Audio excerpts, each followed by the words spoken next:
Boa tarde a todos. Meu nome é Caio Tellini. Eu sou médico veterinário formado pela Universidade Federal do Paraná, setor Palotina. Sou mestrando do programa de pós-graduação em Ciência Animal, orientado pela professora Giovanira Inês Miller Fernandes. E o título do nosso projeto que a gente vai estudar agora é o efeito dos óleos essenciais, ácidos orgânicos e DFMs sobre a qualidade intestinal de frangos de corte submetidos a um desafio entérico. Bom, então para a gente começar, eu vou fazer uma breve introdução de qual o contexto que esse projeto está inserido. Hoje o Brasil ele é o principal exportador de carne de frango do mundo. E os principais mercados para onde essa carne ela vai são países da Europa, China, Rússia, Emirados Árabes, alguns países próximos da Oceania também. E todos esses países têm algo em comum, que é a exigência por uma redução do uso de antibióticos. Então, diversos países já banem o uso de antibióticos como promotores de crescimento, e mais do que isso, do que essa prerrogativa legal que os países utilizam e exigem, hoje o que a gente vê é cada vez mais uma conscientização do consumidor que já que já percebe esse valor de uma carne produzida sem o uso de antibióticos. Então isso já não é mais um futuro, o futuro já chegou e a gente já vê isso na prática. Então nos mercados, principalmente desses países, no Brasil já se começa a mudar essa cultura e a ter mercado para esse tipo de consumidor, mas lá fora isso já é muito estabelecido, que é o principal público consumidor da carne de frango brasileira. Então lá fora, por exemplo, a gente já vê na gôndola dos mercados produtos que têm um apelo muito grande de marketing de frango que foi criado sem o uso de antibióticos. Aqui, por exemplo, uma coxinha, uma asinha de frango. Então isso a gente vê também em carnes de bife, de boi, como também em outras espécies, né? Também, mas principalmente em frango. E a gente vê isso essa realidade já chegou, já é muito encontrada nos países dessas regiões.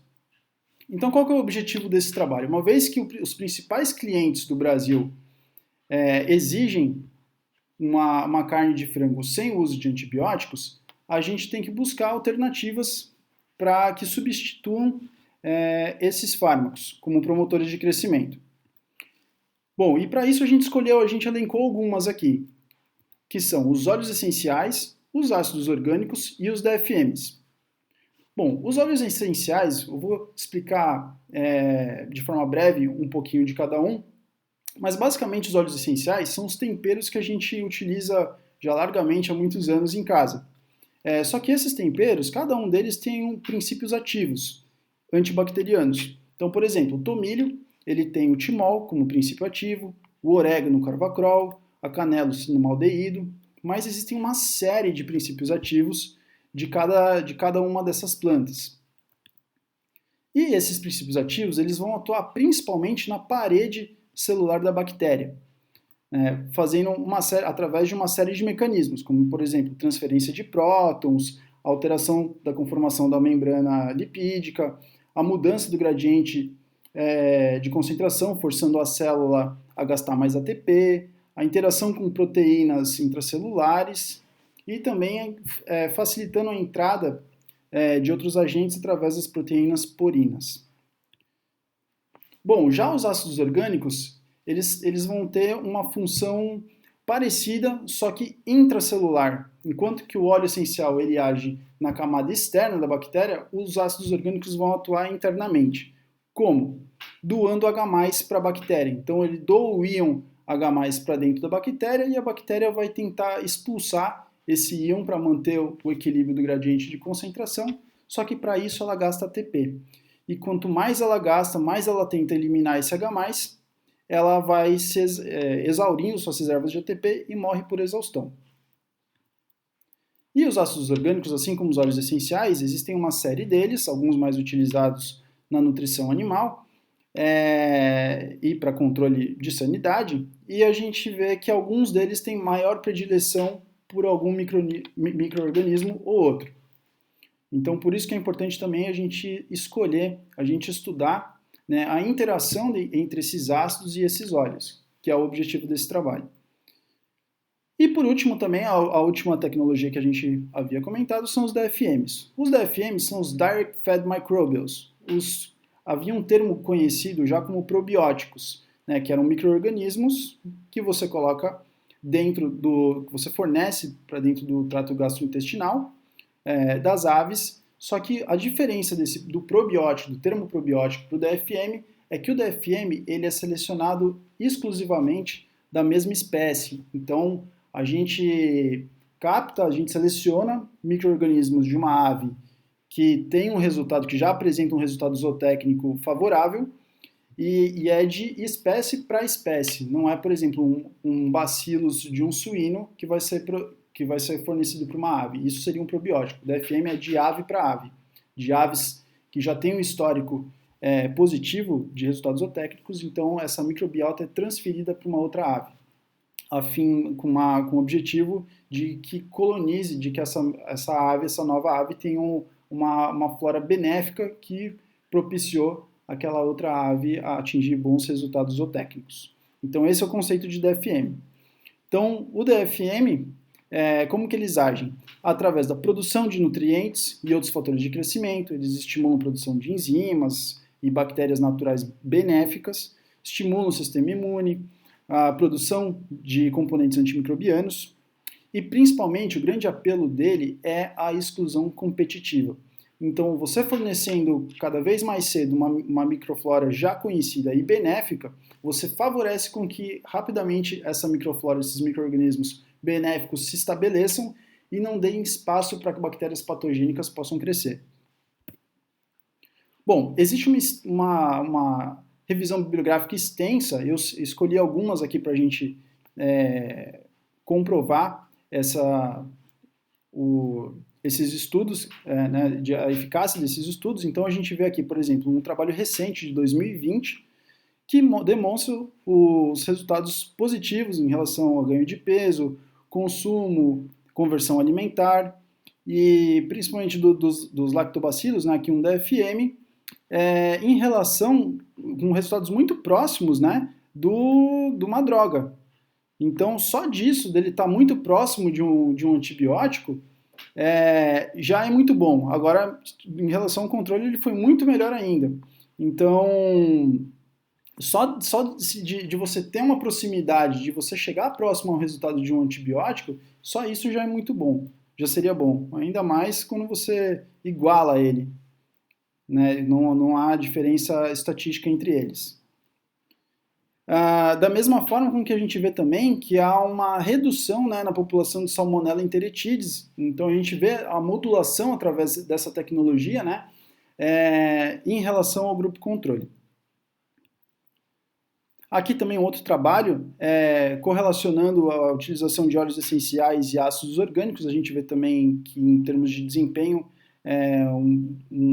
o grupo, o tratamento com essa tecnologia também foi muito melhor do que o controle. E aqui tem uma coisa muito interessante nesse trabalho, que também é de 2020, um trabalho recente, que é a técnica de FIT-CD. Né? Com isso a gente consegue avaliar, além da microbiota, a saúde intestinal da ave.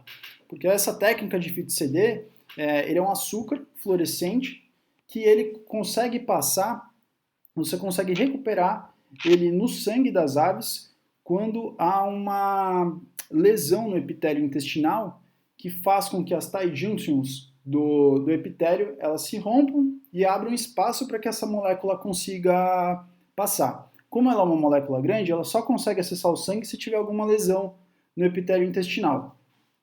Então, quanto mais você encontra essa molécula no sangue, pior reflete, a gente consegue fazer essa transposição, que pior está a qualidade do epitélio intestinal da ave. Bom, o nosso trabalho será realizado, falando de metodologia, será realizado na Universidade Federal do Paraná, no aviário experimental da Universidade Federal do Paraná, setor Palotina. Serão utilizados 960 pintos de cortes de 1 dia de idade, em uma distribuição com delineamento inteiramente casualizado, com 8 tratamentos e 6 repetições cada, sendo 20 aves por repetição. Então, serão 8 tratamentos. O primeiro tratamento é um controle sem aditivo, sem essas tecnologias e sem o desafio.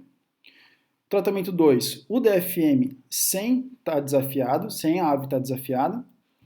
O tratamento 3, óleo essencial e ácido orgânico associados em uma ave sem desafio. E o tratamento 4 é a junção dessas duas tecnologias. Então, óleo essencial e ácido orgânico mais o DFM em uma ave sem desafio. O tratamento 5, 6, 7 e 8 são os mesmos tratamentos, só que com a ave desafiada. Então, esse desafio será realizado no dia 14 e a gente vai conseguir, através da junção de todos esses parâmetros, a gente vai conseguir realizar uma série de análises, como análises de desempenho, então em relação ao peso das aves, ao consumo alimentar, a conversão alimentar e viabilidade, então em termos de desempenho, e em termos de saúde intestinal também. Então a gente vai avaliar tanto a microbiota, a influência dessas tecnologias na microbiota, quanto em relação à resposta imune das aves também. Então, em relação à microbiota, a gente vai fazer a contagem e identificação da população bacteriana patogênica presente através da técnica de metagenômica. Em relação, como eu já comentei anteriormente, a permeabilidade de membrana através da técnica de FIT-CD, avaliação de IgA nas fezes das aves, isso demonstra se a ave produziu resposta imune frente àquele agente. Morfometria intestinal, então análise de vilo e cripta, score de lesões no epitélio intestinal, e a avaliação da atividade proliferativa das células intestinais, pela técnica de imunohistoquímica chamada PCNA. Basicamente, esse é a proposta de projeto e eu fico aberto, qualquer dúvida estou à disposição. Muito obrigado.